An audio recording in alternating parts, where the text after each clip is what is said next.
Greetings, ladies and gents, and welcome to this latest narration of the web series The Forgotten Dungeon. If you're new to the series, there is a playlist listed down below in the description. And as always, I hope that you enjoy. Chapter 71. Uno. The world was on fire. My precious silver-infused plants were either instantly turning to ash or melting, depending on the metal content. It wasn't helping that they were not made with durability in mind. None of the evil eyes remained untouched either, but accepting that I already focused on seeding a few more, my cable-like roots piercing through the soil straight towards the light. Minutes later, my sight returned, and just in time.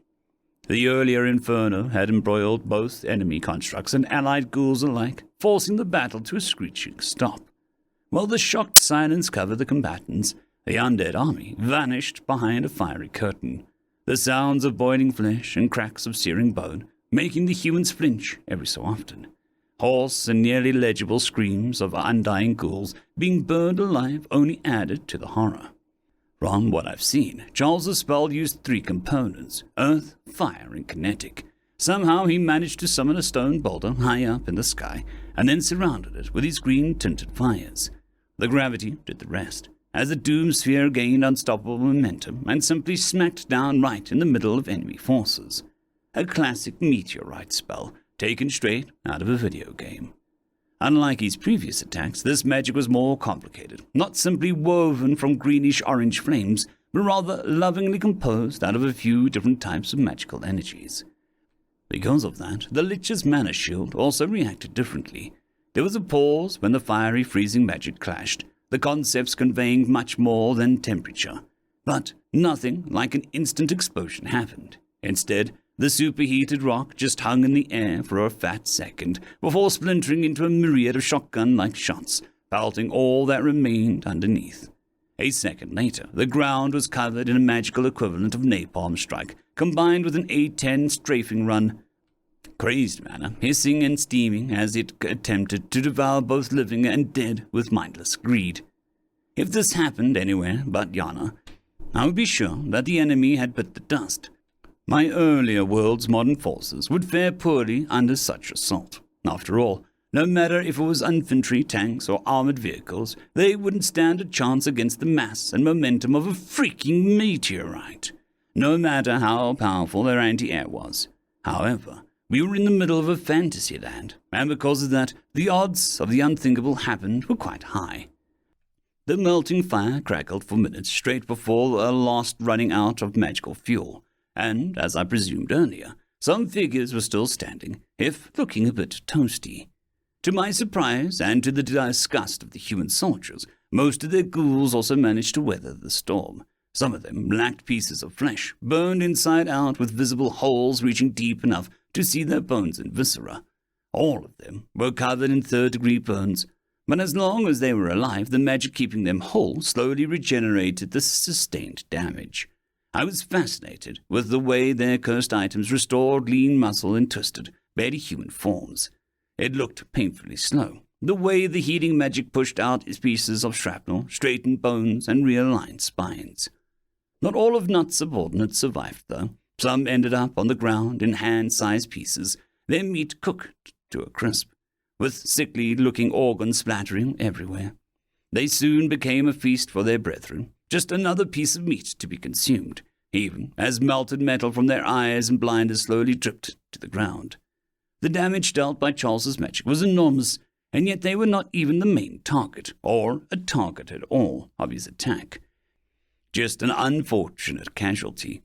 The rest of the smoke gave way to the scorched earth and the devastation that lay behind.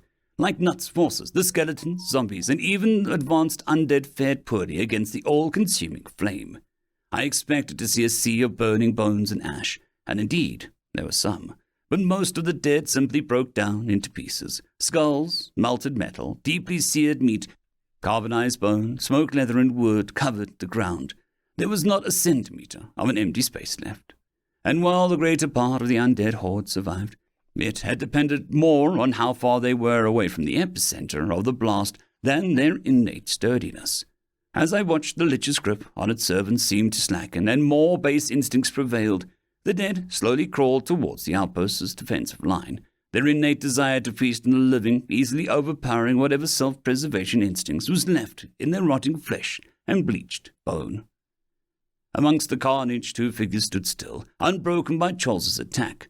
One of them was the undead mage and leader of the invasion. The smoke dispersed and the lich appeared.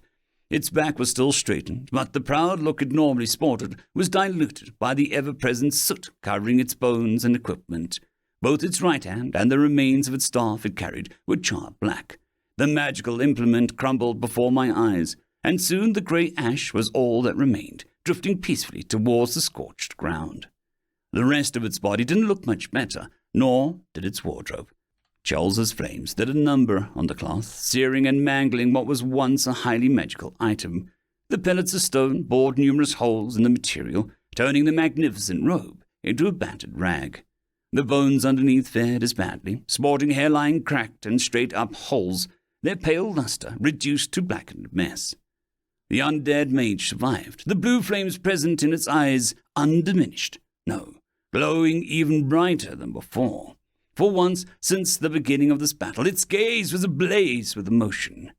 I just couldn't recognize what that emotion was. The second figure emerged from the fiery aftermath a moment later. The undead knight hid under its enormous greatsword, using it as a makeshift shield. Yet, despite such quick thinking, its defensive measures simply weren't enough. The avarice flames consumed anything that was not defended well enough, including the knight's hand grasping the hilt of its weapon and the rest of its bare bones.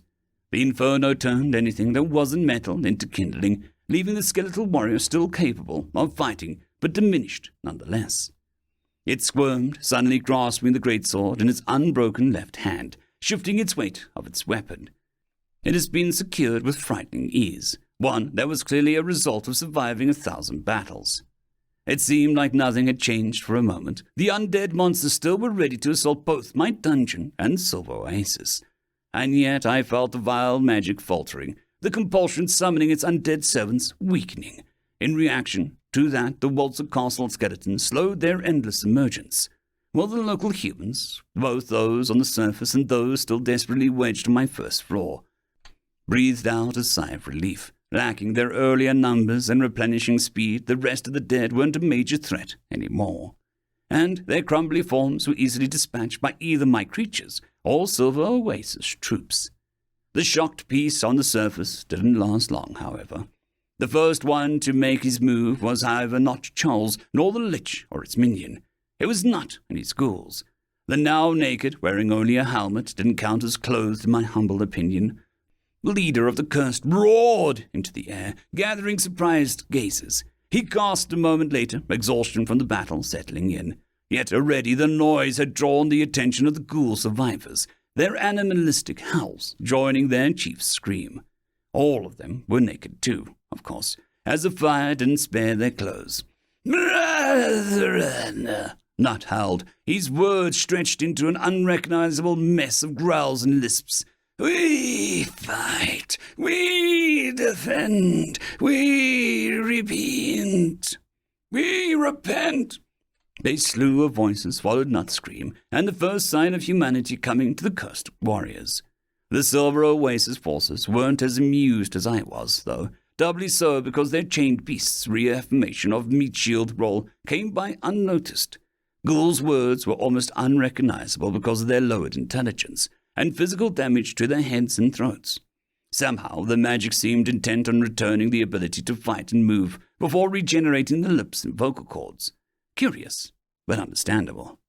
Their humanity wasn't strange. I was more surprised by their ability to pull back from their rage and cannibalistic greed.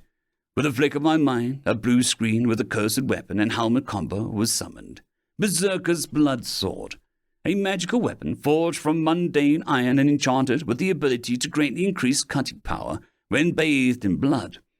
At the same time, the curse placed on it forces its wielder into a powerful rage at the sight of blood, which makes the user an unstoppable killing machine. Any biological entity equipping the weapon will be immune to psychological effects, but also unable to make a distinction between allies and enemies. The battle rage lasts a maximum of 10 minutes or less if there are no enemies left on the battlefield. After the berserk state ends, the user's physical abilities are cut in half, and exhaustion sets in. This is a cursed item. Its ownership can only be transferred after the current wielder has been killed or a sufficiently strong anti-curse magic has been used. Not wearable by dungeon creatures. Warning: equipping the item will result in a change of class. Regenerating Helmet of Endless Hunger. A magical helmet made from mundane iron and enchanted with the boon of regeneration and the curse of hunger. The boon and the curse are connected and will activate simultaneously. Any biological entity wearing it will constantly regenerate damage, burns, destroyed organs, or lost limbs back to the last remembered form of the user. During the process of regeneration, the user will have to endure constant hunger pains and a desire to feed, be it flesh, plant, or even rotten matter. All will be consumed to fuel the enchantment. This is a cursed item, thus its ownership can only be transferred after the current wielder has been killed, or a sufficiently strong anti-curse magic has been used. Not wearable by dungeon creatures. I nodded. Any remaining blood on the battlefield had been vaporized under Charles's attack, and no enemies were visible for a long while with the ever-present smoke covering the field. So the rage fueling them had abated. Thus the ghouls had regained their senses, and then the most powerful and oldest of their kind, Nut, took charge of guiding their thoughts.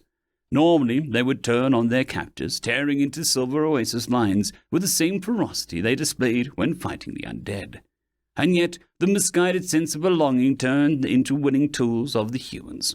It was foolish, but still not my problem. Not that anyone else had a clue what had actually happened. Access to blue boxes explaining what items really did seemed to be pretty rare amongst the Gaynard Kingdom's people, and without that knowledge, it would be hard to understand where the exact limits the cursed tools they'd used lie.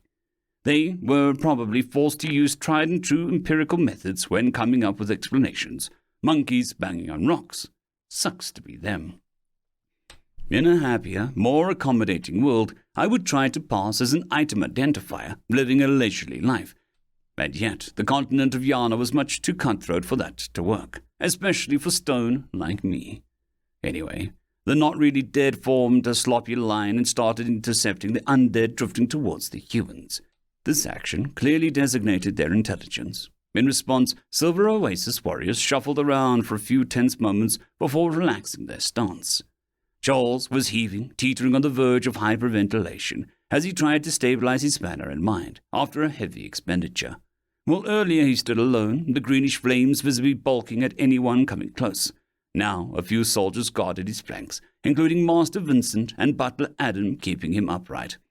I'm okay, he gasped, before squinting at the lazily continuing battle. The dead and not dead slugged it out on the strange dance. The ever-regenerating ghouls kept a clear advantage against the most evolved undead. Their armor and special abilities made them count as small blockades, with Nutskin working in groups in a way that reminded me of how wolves hunted, by distracting their prey while the packmate went for a kill.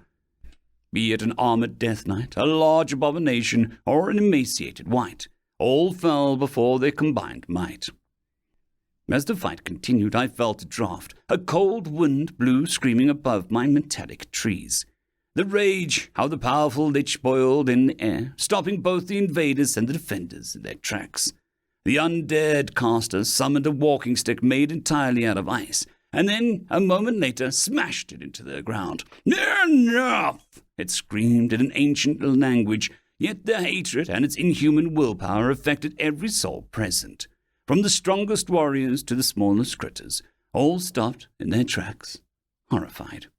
Even though its bones had been burned and blemished, the lich's eyes held greater sway than before. Like a close-up with nothingness, had only steeled its resolve. It gazed imperiously at enemies and its servants, still grasped in the power of its voice, and slick, cold intent wandered from Nut's schools towards obedient Ogrekin, Charles with his entourage, and then ended up focusing on me. An eye far colder than death streamed through my dungeon cables, carrying a promise of murder and oblivion. I hurriedly cut the connection, suddenly turning from an observer into a participant. The curse howled as it turned copper and flesh it encountered into a paste, then bulged and exploded into an eerily beautiful ice flower. Seconds passed as I trembled, reminded of my mortality. Then, as if a switch had been flicked, my curiosity forced me to return to the surface. This time I was carefully peeking at the main actors from another plant, situated afar in the back line of Silver Oasis forces. Thankfully the Lich ignored my presence as it hollered loudly, not caring about the lack of audience. "Good! That's how our descendants ought to be. Keep your head high and do not stain the honor of your ancestors." After a moment it continued, "We may be enemies yet, but to defeat a powerful foe is a deed much greater than trampling over a bunch of weaklings."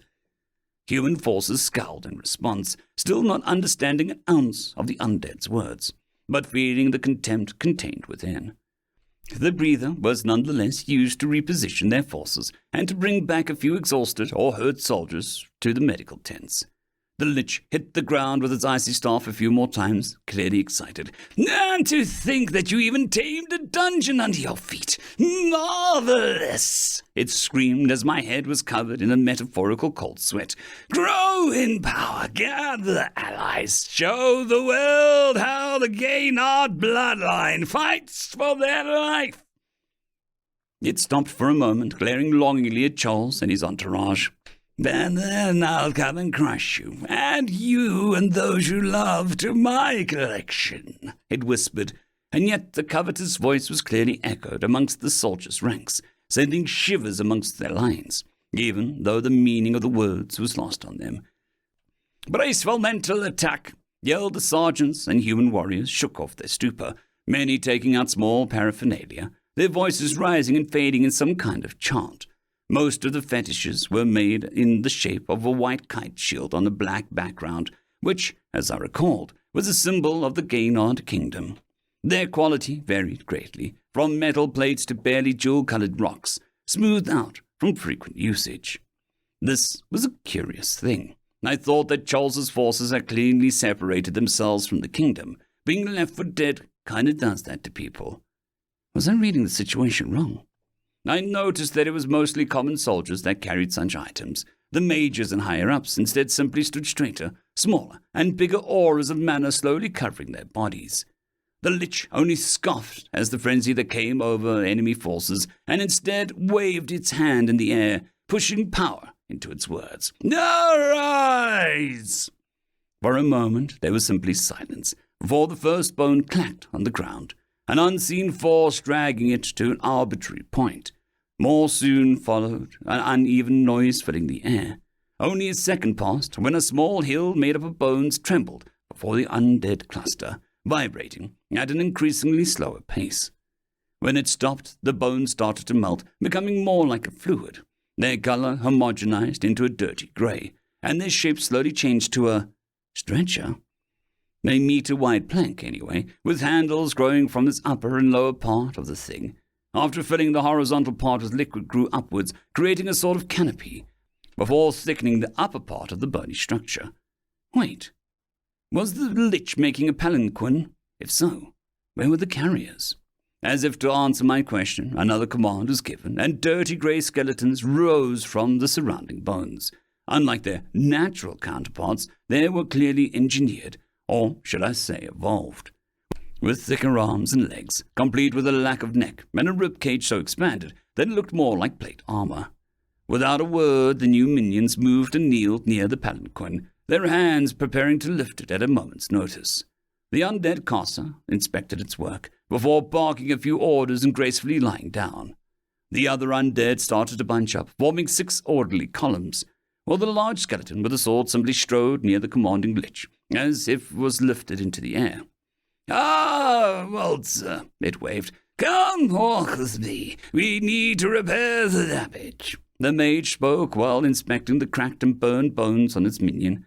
"It's a trifle real, really. The only problem would be the quality of materials, but I'm sure I'll be able to procure them in the north, one way or another."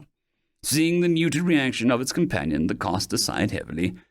"It is such a shame that only your shell remained. What would I give to see you in the height of your glory again?"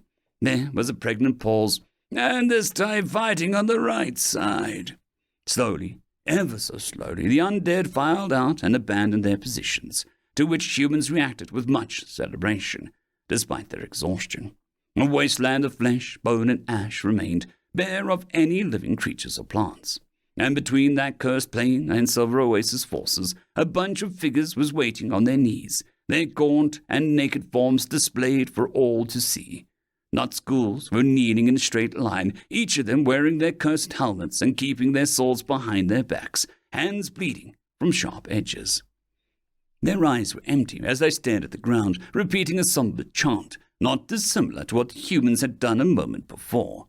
The red, nearly brown blood slowly dripped onto the earth, wounds closing and opening every other second, as the cursed magic worked overtime to keep them alive. There was a moment of confusion in the ranks before an order to recapture them was given. A trembling warrior with rough linen sacks in their hands thought that they were sneaky as they closed the distance. It would be a comical sight, if not for the absolute fear visible on their wide eyes. Minutes passed and soldiers relaxed their guard, chatting, praying, and smiling at each other.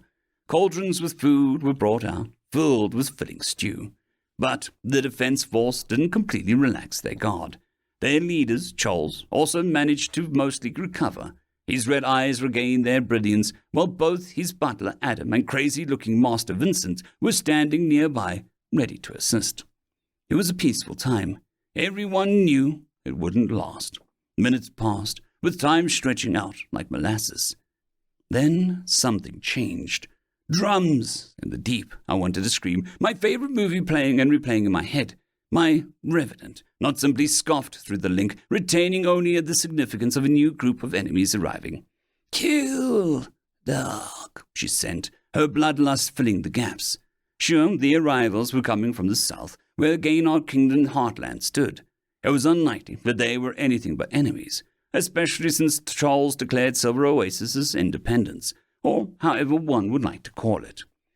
More time passed before human scouts returned with news, and by that time the drums were joined by a regular thumping sound, a sound of many feet moving in perfect mechanical precision, a sound of an army at march. Unlike their leader, they wore old and often wrinkled leather armor and a full-face helmet combo, complete with wooden shields and spears. Painted on their chest was a symbol of Gaynard Kingdom, a white kite shield on a black background, a definition of cheap infantry.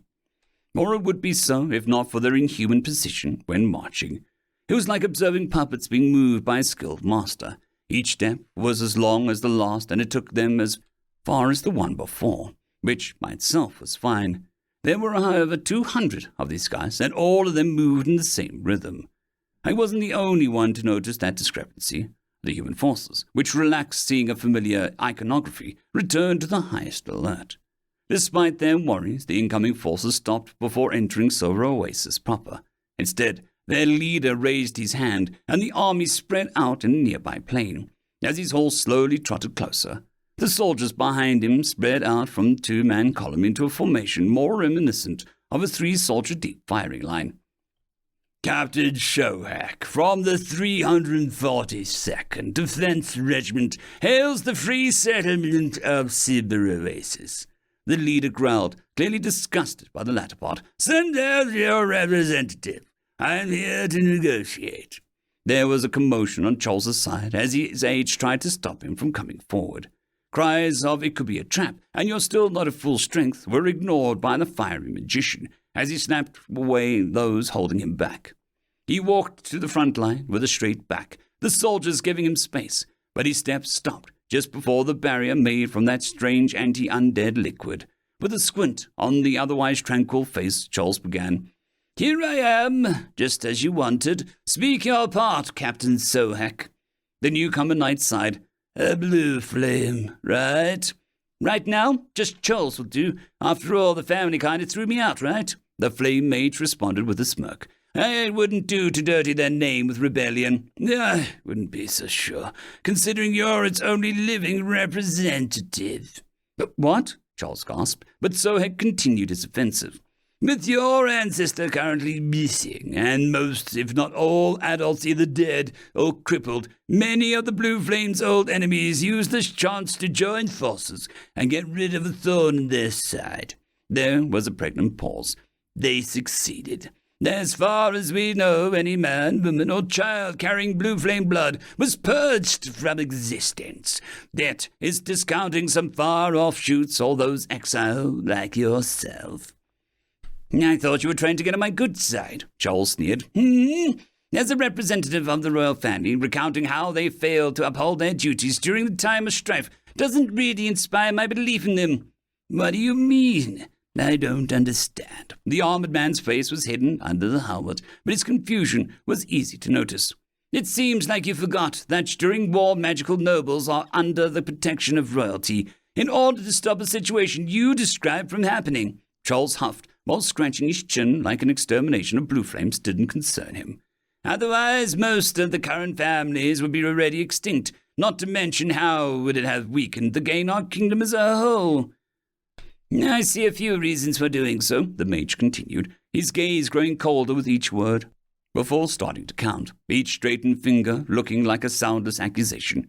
"First, to get under my skin, unlikely seeing as I'm unimportant in the greater scope of things, but still in the realm of possibilities. Or, so you would think," he quietly whispered the last words. "Second, it is a play between houses, a long-winded plot in the making." Charles closed his eyes, breathing out.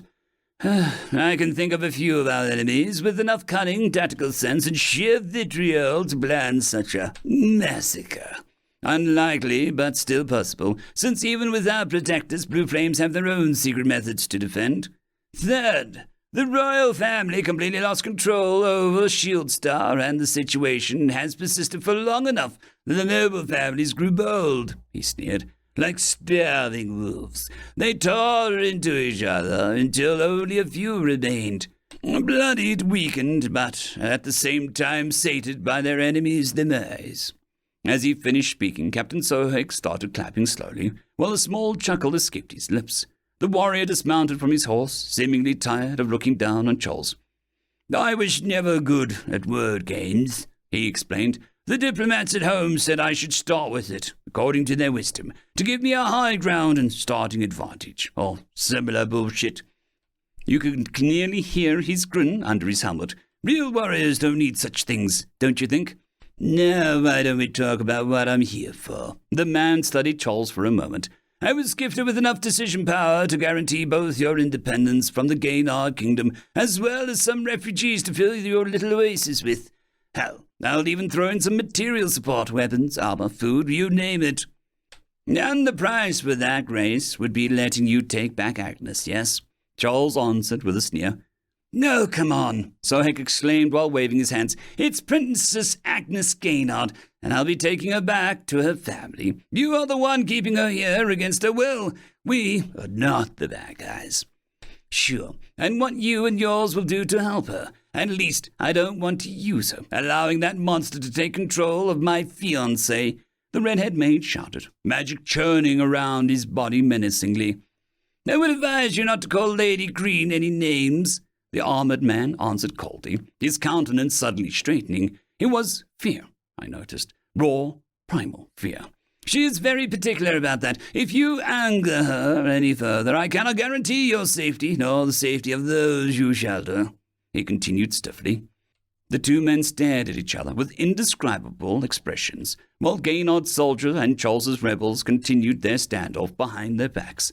The armored captain was first to cave as he chuckled and leaned forward, still, however, careful to not cross the Silver Oasis' alchemical barrier. "You know damn well how our kingdom operates," Sohake whispered conspiratorially, suddenly changing his tune. "We use whatever we can to weather the storm, to survive, no matter how long or sacrilegious the outsiders may find our means. Even the royal line is no exception to this." With a deep breath, he continued, "Do you really think that His Majesty will not sacrifice his own daughter in order to resurrect one of the pillars of the kingdom? Lady Green is rumored to be a level 50 powerhouse. See reason, scion of Blue Flame. We can't lose her, lest we will be trampled under monster stampedes. Not now, not ever." With a heated gaze, he continued, "You should understand how power is necessary to do what is right. What price has one life when such a sacrifice could save hundreds of thousands of souls?" "And what if I don't care?" Charles answered through clenched teeth. What if I reject such notions and cling to the love we shared, to emotion, to justice? Then I would call you but a young fool, Soek answered sadly. The soldiers behind Kingdom's back shuffled their ranks, showing disciplined behavior. We can still talk it out, despite our differences, he continued after a moment with a false cheer. Will you invite me to talk like civilized people over a cup of tea? I'll even leave all but a few of my bodyguards outside the perimeter. What do you say?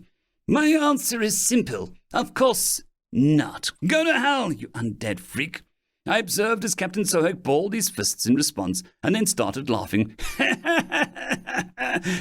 How did you know? This spoke between bouts of giggles. It's good I no longer need to breathe.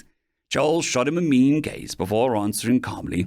You're not the first official sent to our little outpost. None of them needed the invitation to take over our best quarters while keeping their nose high in the air at the peasant stench. Not to mention that something was wrong with your men, standing still without as much as twitching or looking around. What are these? Royal Guards?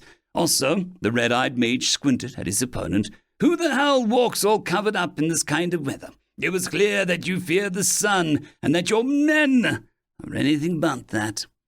Sure, nearly correct. I don't really fear the sun. Sohek took his helmet off, showing the world black eyes and a short coal hair, complete with a triangular, sharp face. 2 incisors were visible against his bloodless lips, completing a standard vampiric visage. It is just so inconvenient, you know. As he spoke, the last rays of the sun hissed, dissolving his skin. Despite the damage, the captain just stood there, letting off an unsettling feeling. Seconds passed as his flesh regenerated and then turned crisp again. He showcased his powers a few more times before raising the hood, the helmet secured tightly at his waist. So, now that everything is clear, will you talk? He continued as if nothing had happened. I'll be honest, now that you know about us, the ceiling for rewards given has gone up. Immortality doesn't sound so bad, doesn't it? I wouldn't call turning into a monster as becoming immortal. Technicalities. We need all the recruits we can get. If human cohorts aren't enough, then we'll raise our dead to stop the enemy. And what, at this point, differentiates you from the monsters on the other side? Charles asked bitterly. Why, convictions, of course. You know my answer, monster. But I think you misunderstand. A wide grin appeared on Sohek's face. Well, it is true I cannot walk in uninvited. These fellas, he pointed behind him at the leather-clad undead, aren't limited by such things. Their barrier will hurt a bit, but once they are through, you're dead.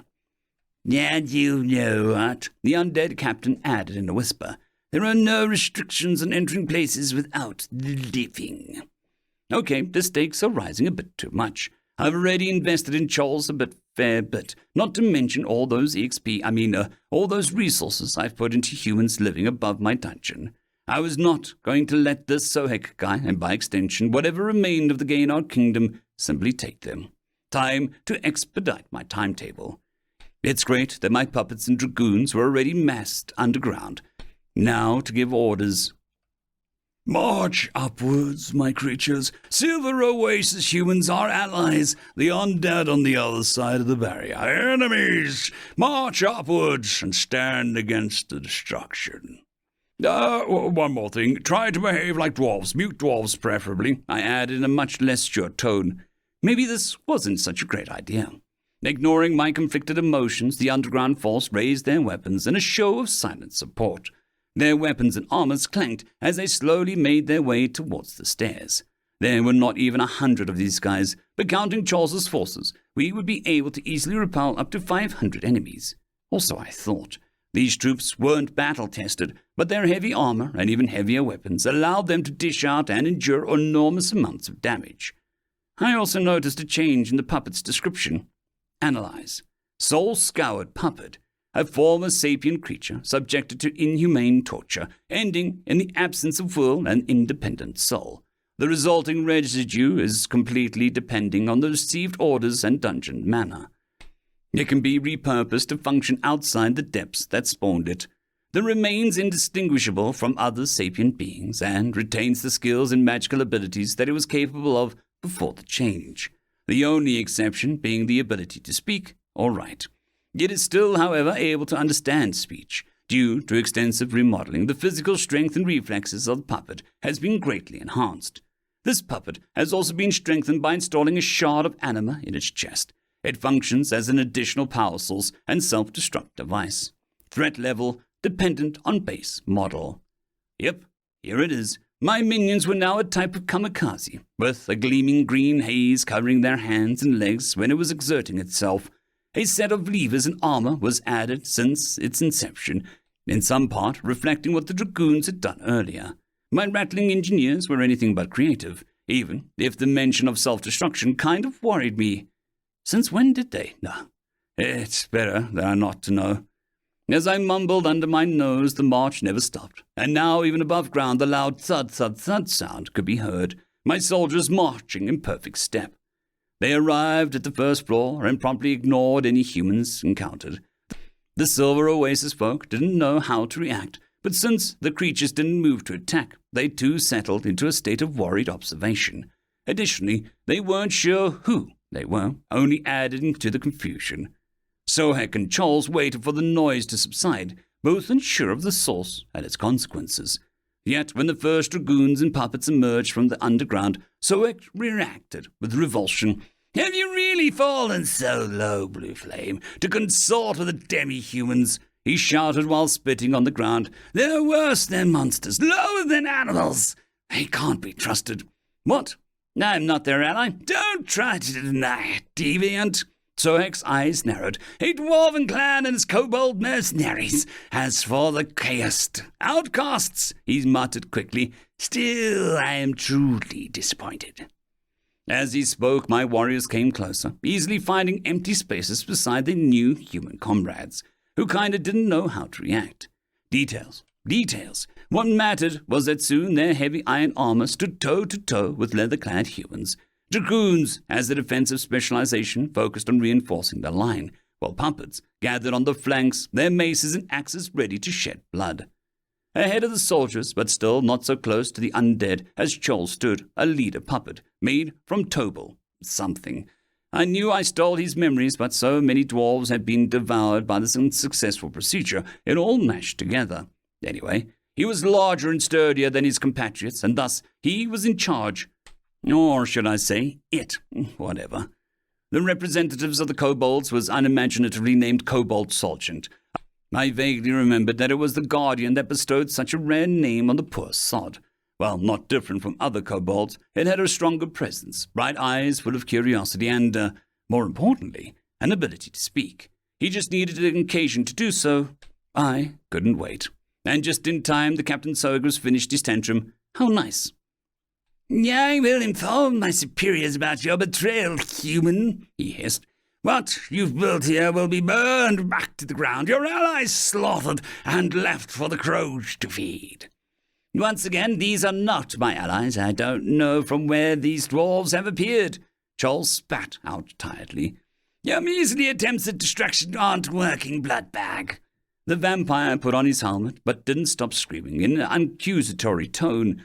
"Wash your neck, for our retribution will be swift." His head turned to the undead warriors behind him. "Follow me." With a deliberate slowness, his horse turned around and trotted away from the Silver Oasis, leaving Charles and his soldiers dumbfounded once again. After all, it was twice now that a foe had simply turned tail and left, during one day too. The fiery mage observed the undead leaving, as his butler Adam came closer, glaring at the leaving enemy. Clearly, an unanswered insult didn't lay well with the man. "Shouldn't we send them a few farewell gifts, master?" "I will do just that," he groaned out, answering his question. "Master," the old servant turned around, suddenly worried. "Do not interrupt him. He's casting some outrageous spell right now." From the human forces ranks emerged Master Vincent, his shaggy appearance and grey beard, as always, making him look like a vagabond, not the powerful mage he was. "It's curious, as I don't recognize the casting framework," he mused. I focused on Charles and the magical voodoo that he was currently performing. There was only a small hum instead of the usual chant and a line of energy stretching under the ground in a way similar to my own cable-like dungeon protrusions. Interesting. After noticing the pattern, I followed his feeding line and arrived about 30 meters ahead of the horse carrying Captain Sohek. Under the soil, nearly invisible to anyone's senses, was something I could only describe as a shaped explosive, prepared to burst upwards the moment it was destabilized. The boiling heat inside the trap was impressive, and Charles was still filling it with his mana, enlarging the explosion. I was by no means an expert on magical boom-making, but something about the spell rubbed me the wrong way. Even with Sohek's slow pace, it took only under a minute for him to arrive at the site. I saw Charles suddenly relax and observed his magical equivalent of a cartoon black powder trail burned to my mana sight, before ending up in the convoluted mass of mana under the poor vampire, and then exploded upwards with a roar of 1,000 suns. The attack was loud, powerful, and wide enough to turn the vamp into ashes before he could even respond. The few dead around him turned out flammable enough for the explosion to turn them into fiery human matches, quickly burning through all the flesh, skin, leather, and bones. They didn't scream, and the Gaynor Kingdom dead simply stood there. The drummer was still giving his best, despite the others' indifference. The humans were in a rough shape, most of them lying on the ground, covering their ears. The sound wave was stronger than anticipated. Some of them were even bleeding from their eyes and ears, literally coughing out blood too, which I think was indicative of internal damage. In Xinjia verse, anyway. Ignoring his soldiers, Charles straightened up before roaring to the skies, "Charge! Kill them all!" The first ones to advance were my puppets and dragoons, their reinforced bodies allowing them to weather the attack relatively unscathed. As I gazed at the slowly moving line of heavily armored units, the red-haired mage hobbled over to the leaders of my forces. He gazed at them with more tiredness than anything else and spoke quietly. "Lead me to your master. We need to parley." I laughed giddily. Yes, lead him to me. It's about time to deal in truths, after all. My words were answered with nods and a hissing chuckle as Kobold Sergeant started to answer. I didn't listen anymore, focusing on creating a simple loudspeaker, then trying to connect it to the ever-present copper wires. Oh, I was going to have so much fun. End of chapter. I'd quickly like to thank the T5 peeps: Cold War Boomerwaffen, Sevaren Serberous, Bushmaster 177, HenryTheRed, Casper Arnholtz, Cold War Boomerwaffen, Elijah Silvercross, Dragzoon W.R.E, and Sevaren Serberous. Thank you very much.